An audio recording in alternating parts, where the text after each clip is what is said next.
everyone is just like, yeah, this is normal, this is what happens. But I can remember when I was like 11 or 12, I was always like, I'm never working in an office. Like, that sounds awful. Even at that age, I was like, that's so stifling. Like, that is just boring. What? I do that until I'm old enough to retire? Like, what is that? And everyone is just like, oh, this is the way it is. Like, of course, you know? I'm like, what? Why does everyone need like a side hustle? Why does everyone need an extra thing? Why aren't we being paid enough for our time? The most important things are your health and your family. And what does your work do? For a lot of people, takes you away from your family, damages your health. It's like we do this to fit in a box. This balance of making what you want to make, like creating the things you want to create, but then also considering what other people want to see from you. It's like, who am I versus like, who do other people want me to be? I just wish things were different, I guess. I wish I had the answers. Hello, welcome back to my channel. I thought today we could do a self-care vlog. I've had this difficult conversation with someone and it's brought up a lot of fear and insecurity and just a lot of negative feelings, and immediately I can feel myself wanting to like retreat and to isolate and to just sort of laze around or like scroll on Twitter, and it's fun to look through that, right? Like the presidential debate was yesterday. I didn't stay up to watch it because I was working today, but I'm watching like clips of it and people are like making fun of it and making memes. Like, it's cool, but when I'm feeling bad, I can just, you know, scroll for hours on there. It doesn't feel right. So I could feel myself slipping into this negative patterns is what I'm saying. And so I thought, let's do a self-care vlog to try and get back on track, but also to show that like it's okay wherever you're at, and like the process, things aren't always okay, and it's like sometimes that's fine. Like you have to process whatever you're dealing with, and I've had this difficult conversation and so I'm feeling a bit meh, but I don't have to give in to all of the negative thoughts and feed all of that stuff. Instead, I can do a lot of the things that I already know help me, but just get more difficult when all of that negativity comes crowding in. And I'm just gonna highlight the things that I know help, hoping that they will help you. I feel like I do need to sit and process, maybe do some writing. Whatever you're feeling, wherever you're at, it's okay. We can make better decisions. We don't have to go with the patterns that have defined us in the past. I've been doing really well, and this has just thrown me a bit, but I don't have to go back. I know what helps, so let's get on with some of that. Just engaged in some retail therapy, which is maybe not the best idea. I've bought a few cardigans, some more trousers. I already have them in this colour. I really like them, they're really comfortable. They've got an elasticated waist. I work from home and spend a lot of time sitting down, so they look really smart, but they're also really comfy. I got these last October? I'm not sure. I got them last year and I'm wearing them. And I thought, as we're going into autumn, I thought let's get another pair of them in black. Those are charcoal, so they're like a nice grey. Who knows, I know it's not like the best thing to be buying things, and I've been trying to be mindful of that, but there's something about it that just switches my brain off. I'm like, oh yes, a green cardigan, yeah, let's buy that, and it's just like distracting, but I am at least mindful of that impulse. We'll see, I may end up sending it back. I've already got some things to send back. But now I'm going to go and prepare some vegetables for tomorrow because I'm working tomorrow, and it would be nice to have some vegetables prepped. I just chop up whatever's there and fry it in some olive oil, add some salt and pepper, maybe some spices. Thinking I'm gonna do like a coleslaw because I do have a red cabbage in the fridge. Those things last, they could honestly I think last like a week in the fridge. I know cabbage may not be your favourite thing, but it's got good nutrients in it. Lean into it, it's cheap, it lasts a long time. Got my fairy lights on so it's nice and cosy in here, but no, now I'm going to go and prepare for tomorrow. Prepare some vegetables, maybe boil a couple of eggs or something. Let's go.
Dan Coe video, which is kind of giving me a very mini existential crisis. I think it's called The Death of the Personal Brand or something.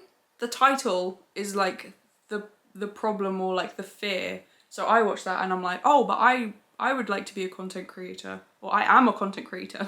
So I saw the title and was like, oh my gosh. So it was like playing on my fears. But then the video itself was basically just how he has built up his social media, how you can do the same thing, like work less but still earn enough money to support yourself. Like he's talking about how he does his work in 2 hours every day. I mean, I don't know how real that is, and he clearly has like a big brand that he runs. I don't know what I was supposed to be left with, because it's like, why are you posting things? So I think it was supposed to be inspiring.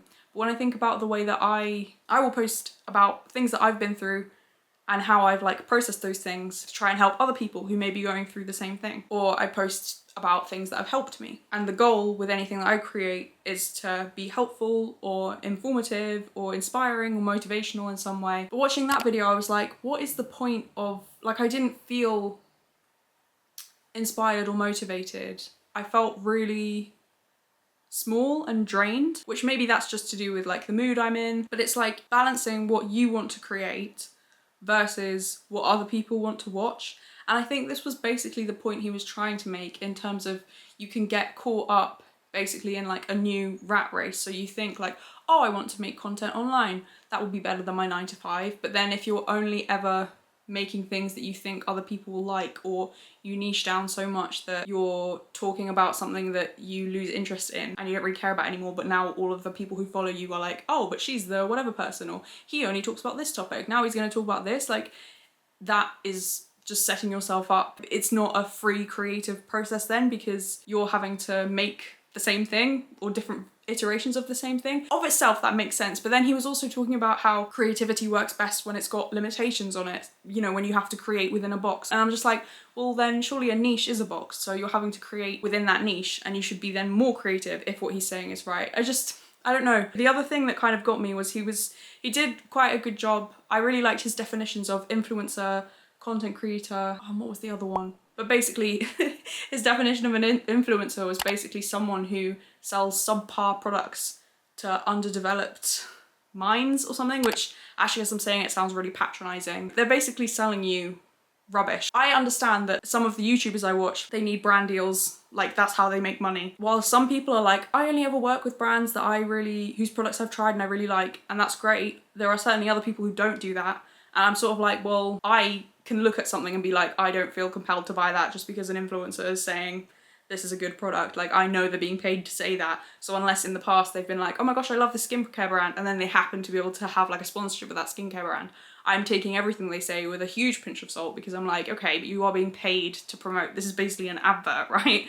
It's you doing this and you talking about whatever and trying to integrate it into a day in your life vlog, but it's still an advert. And I do find there are some people I watch who, yeah, there was one who did like this collaboration with a bag brand, and I think it's supposed to be like a luxury bag brand. I had a look, because I love bags, but I was never in any seriousness going to buy it because I didn't recognize the name.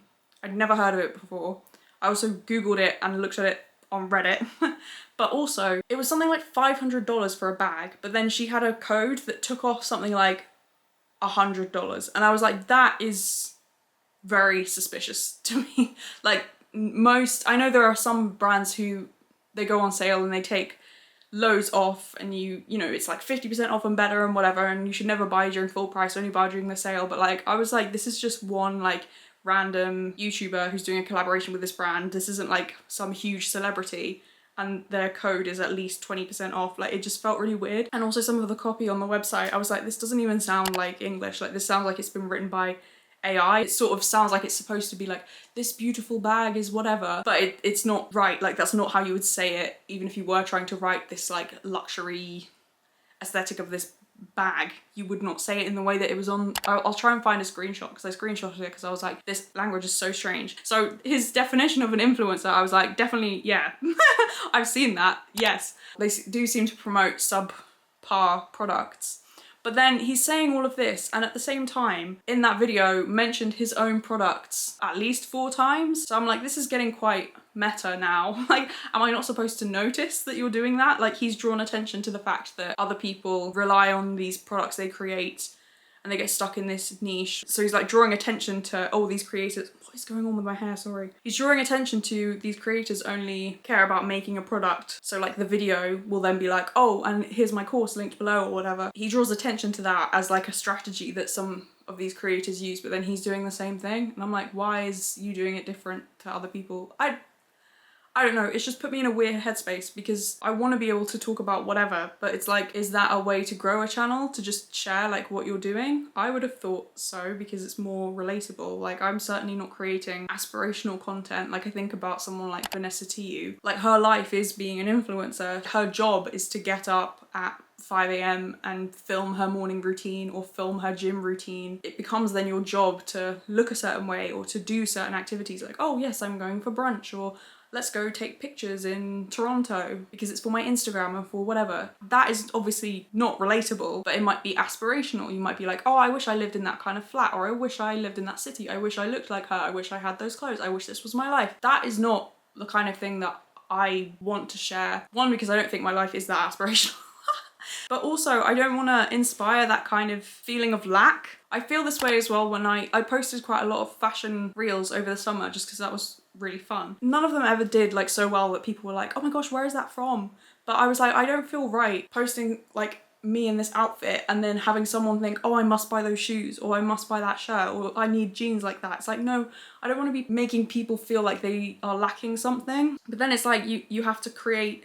You want to create what you want, or you want to create what you want to talk about, but then you have to be mindful that other people may not care or may not want to watch it. So it's like, what is then your goal? Is your goal to then just create, or is your goal to build an audience and monetize whatever you're doing? And I get that it can be both, but this video that I've watched has sort of thrown me because I'm like, oh, maybe it's not possible to just talk about whatever I don't know. The other thing that kind of gets me is any kind of self-help that's talked about as if it can apply to anyone when it's a man saying it. Because I'm like, okay, but you can get up at the same time every day. You go to the gym every day, or you can go for a walk every day. Like, you can do the same things and feel the same every single day because you only have your circadian rhythm. Whereas if you have a menstrual cycle, you have an infradian rhythm. Yes, you have your 24 hours circadian rhythm, but you've also got something else in the background, a wider time frame, which means that at different times of the month, you may have more energy, or you may need more sleep, or you may be more hungry, like you may need to eat more, be more grumpy, you may be more energetic. Like, there will be all of these different shifts. So even if I said I'm gonna wake up at 8 a.m. every day and go to bed at 10 p.m. every day, for example, even if I did that, there would be some days where I could wake up earlier than that because I wouldn't be as tired. Or there would be days where I'm like, I need to sleep more. Like, I'm too tired. Like, yes, I went to bed at 10, I woke up at 8. You should think that's enough sleep. Like, that's plenty of sleep. But there would be days where I'd wake up and still be tired because I know it's that point in my cycle where I am going to be more tired. Any kind of thing where it's like, oh yes, just write for 2 hours every day. It's not that you can't do that, but it's more like there's something taken for granted there about the consistency of your energy. There's nothing else to consider. Whereas I will be like, oh, can I wear this next week? Or am I gonna feel comfortable having a day trip doing this thing? Or, do you know, it's just always a consideration. Maybe I'm doing something wrong. Maybe it shouldn't be. I am just aware, like, now if I'm in my late luteal phase, I know I'm gonna be more grumpy. I know I'm gonna be more hungry. Things might make me more sad, like I'm gonna cry more. And I don't need to take those things too seriously. I don't need to be like, oh my gosh, why am I so upset? I can just be like, okay, this can be like a emotional release. Like, can just be cathartic. I put on this song, it makes me want to cry. If I listen to that song next week, I'll probably like, yeah, this is a beautiful song, but I won't tear up in the same way. And so I think maybe that is another thing that kind of gets to me when I'm hearing these people, men, talk about like, oh yes, that this is what helped me, or do this and everything will be fine. I'm like, yeah, but that's the only thing you have to consider is like what you want to do. It's not like, okay, what am I able to do? It's not realistic for me on certain days to film several videos or to do loads of editing. Maybe I listen to my body too much, but I'm like, no, okay, now is time for rest. Maybe I need to push myself more. But then I see people who do push themselves more, you know, people who like go for a run or do like a big race, when they're ill, and I'm like, your body needs rest. Like, you don't need to be stressing it right now by going for a 10K. That is too far the other way. So I feel like I'm too far one way, but that, I'm like, I look at that, I'm like, I don't want to push myself like that. That seems really unreasonable. And like, maybe you can continue like that forever, but I would think that there would come a point where something snaps and is like, we can't do this, because your body's not a machine. You can't just like keep doing whatever you want. I can't remember who this was, like what YouTuber it was, but they were basically talking about how they started reading Atomic Habits because everyone had said it was so amazing. I've not read it based on what this person had said, but she was like, I stopped taking any self-help books written by men seriously because they have different realities. Like, the way that their body works is different. They can wake up and do the same thing every single day consistently. Whereas, yes, I can wake up and do the same thing every single day. I can be like, I'm gonna do yoga every day, or I'm gonna read every day. Okay, reading, maybe that doesn't require so much energy, but then maybe it requires like concentration, and there are definitely some times of the month where I notice I'm way more scattered, and other times where it's way easier to like lock in and focus on something. I don't know what that's related to. I can show up and do the same thing every day, but I'm not going to show up with consistent energy. It just won't happen. There are some days where I'm going to be way more energetic than other days. So I have never actually read Atomic Habits. Is it any good? Have you read it? Do you understand what I'm trying to say? This balance of making what you want to make, like creating the things you want to create, but then also considering like what other people want to see from you. It's like, who am I versus like, who do other people want me to be, almost. Feels like the question. Feels like there's a balance there where there shouldn't be. But then it's like, well, if I am creating something for an audience, you have to consider then the audience. If I'm just making something for myself and posting my own, like posting a video privately on my channel, unlisting it so that I can send it to people and be like, hey, this is my vlog, this is my week, I would film and edit that very differently to something that was for everyone else. I don't know. And now I'm thinking of the bit in Make Happy where Bo Burnham is saying, if you can live your life without an audience, you should do it. And it's like, I don't know. It's like you think that this could be the answer. Like, I look at my job and I look at my parents or, you know, my wider family who work, and I'm just like, there's definitely more than just working every day. Like, I don't even work every day, and that feels enough to me. But then obviously I'm not earning enough to do certain things. But I'm like, this life of working so much, I thought like I could make videos and that could be a way to earn some extra money. It's like, why does everyone need like a side hustle? Why does everyone need an extra thing? Why aren't we being paid enough for our time? The most important things are your health and your family. And what does your work do? It for a lot of people takes you away from your family, damages your health, whether it's through stress, which we know damages your health, or through having a sedentary job, or through making you more isolated, or not having enough time to connect with people, and then you feel lonely, which is also bad for your physical health. My goal with this channel, I wanted to monetize it, like put adverts on my videos at least. I was following this person who's a bit ahead of me in terms of their subscriber count, and they're talking about like how much money they've made, or I don't know, maybe I feel like there are just too many voices that I'm paying too much attention to, so I don't know what I'm doing or what the right thing to do is. Things are just quite difficult with my family at the moment, and just learning how alone you really are. Just don't really know who I am online. And it's like, why should I have to fit into a specific box? Or but then it's like, if you want to grow a brand, you have to be in a specific box. Do I want to grow a brand? I don't know. I would much prefer this to be my job than carry on working the job I currently have. But then just because the job I currently have makes me feel that way, that doesn't mean that every job is like that. But then I do think most jobs are like that if they're taking away your time, your health, time to spend with your family, you know, the most important things. I think they're all like that. And this is the thing, like everyone is just like, yeah, this is normal, this is what happens. But I can remember when I was like 11 or 12, I was always like, I'm never working in an office. Like, that sounds awful. Even as like an 11-year-old who doesn't understand like what work is, who had never even been in an office, I was like, no. Because like, at least in school, you're like moving around, or you're with your friends, or you're learning something interesting. But like the idea of an office, even at that age, I was like, that's so stifling. Like, that is just boring. What?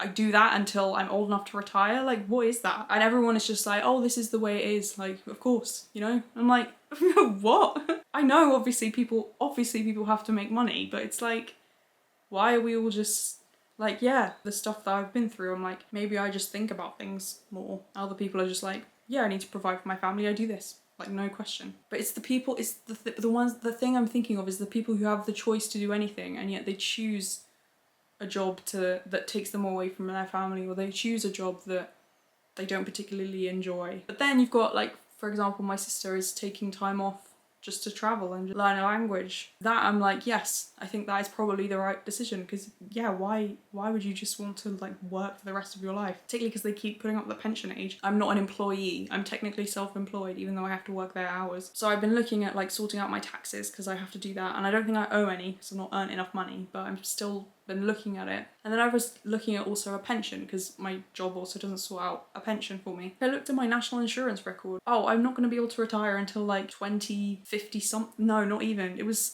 something ridiculous. It doesn't even look like a real number. And I'm like, realistically, like, what is the world going to look like in 40 years? Are pensions still going to be a thing, or is the government just going to be like, there's no money, you're on your own? Is like anyone thinking about this seriously, or is it all just we carry on until things start flooding? I don't know. It's the thing of climate change is going to be you watching a series of disasters unfold on your phone, getting closer and closer to home, like happening first, it will happen on the other side of the world or in a different country, and then it's going to happen in your country, and it's getting closer and closer to you until you're the one filming it. And you're the one filming like this water rushing down the street, or you standing at the train station and it's completely flooded. I think I probably just think too much about things, but it's like we do this to fit in a box of like, oh yes, I want to be a doctor. But then I'm like, oh, I wish that I maybe was a doctor. Like, at least you have some structure. I don't know, these people who've known what they wanted to do since they're like 5 or even 10. Like, I knew I always wanted to be a writer, but that doesn't have a set path in the same way as a doctor. Like, you go to university for medicine, you work however many years in a hospital, you become a doctor, you decide to specialise in whatever. There's nothing equivalent for writing. I just wish things were different, I guess. I wish I had the answers. It's like that thing of in The Hitchhiker's Guide to the Galaxy, you can either know the answer to the question of life, the universe and everything, or you can know the question, but you can't know both at the same time in the same universe. They're mutually exclusive. So they know the meaning of life is 42, but they don't know what that question is. Like, what is 42 the answer of? Good talk. I'm so sorry if you feel the same way that I do and think about these things, because it hurts.